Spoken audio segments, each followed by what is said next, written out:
Assalaamu calaykum. Kulanti wacan daawada meel walbo aad dunidan aad ka joogto kusoo dhawow mar kale iyo muuqaal kale. Muuqaalkeenan maanta waxaan kaga hadli doonaa macluumaad ku saabsan mid ka mid ah sababihii loo bilaabay faraka qaadista dadka ama fingerprinting. Marka dambe baaris la sameynayo waxaad aragtaa in faraka qaadis la sameeyo. Taasi waxay sahashaa in farahaasi la qaado qofka dib dambe loo helo. Haddaba maxay tahay waxyaabihii keenay asalkeeda in la bilaabo faraka qaadista dadka si raadraacooda loo helo? Mid ka mid ah sababahaasi oo macquul gala ayaan kula wadaagi doonaa. Warbixintan waxaa ila wadaagay mid ka mid ah daawadayaasha sida aadka ugu xiran barteeda YouTube-ka. Waan kaga mahadcelinayaa aragtidaada saliimka ah ee aad inta badan ka dhiibato barteeda YouTube-ka ee Maracadda Show, taas oo dhiirigelin kale ii keenaysa. Warbixintan waxay ku bilaabanaysaa sidan. Muddo haatan laga joogo 116 sano, xabsiga lagu magacaabo Leavenworth Penitentiary oo ku yaala waqooyi bari gobolka Kansas ee dalka Mareykanka waxaa lagu soo xiray William West.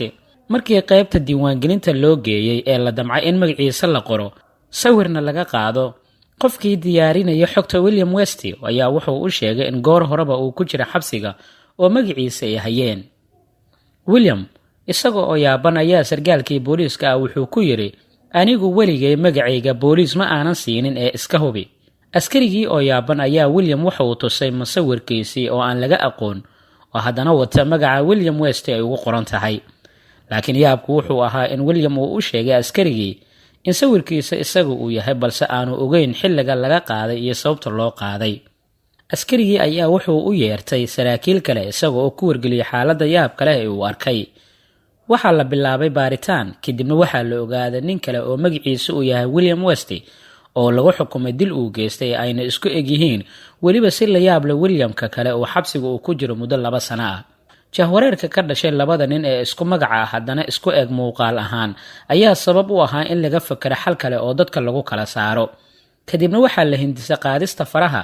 Waxaa la ogaaday iskaba daa in la isku qalday dadka farahooda ama faraha diilamahooda, in xitaa qofka farihiisa mid u diir eg midda kale aanay jirin oo ay kala duwan yihiin. Waana sababtaasi ilaa maanta loo adeegsado arrimaha ammaanka marka laga hadlayo iyo baarista dambiyada in faraha laga qaado shakhsiyaadka la tuhmo. Inkasta oo dhacdadaasi ay qayb ka ahayd adeegsiga faraqaadista, isla markaana naloo sheego in faraha sawirkooda la qaado uu hindisay William James oo ahaa Ingiriis kana mid ahaa saraakiishii rayidka ahayd ee maamulkii mustacmarkii Ingiriiska ee gumaysanaya Hindiya, haddana in ka badan 1,000 sano ka hor ayaa Alle subxaanahu wa tacaala quraankiisa kariimka waxa uu ku cadeeyay in qof kasta farihiisa aanay isu ekeen oo maalinta qiyaamo qofka jirkiisa la isku soo celin doono xitaa farihiisa raadkooda.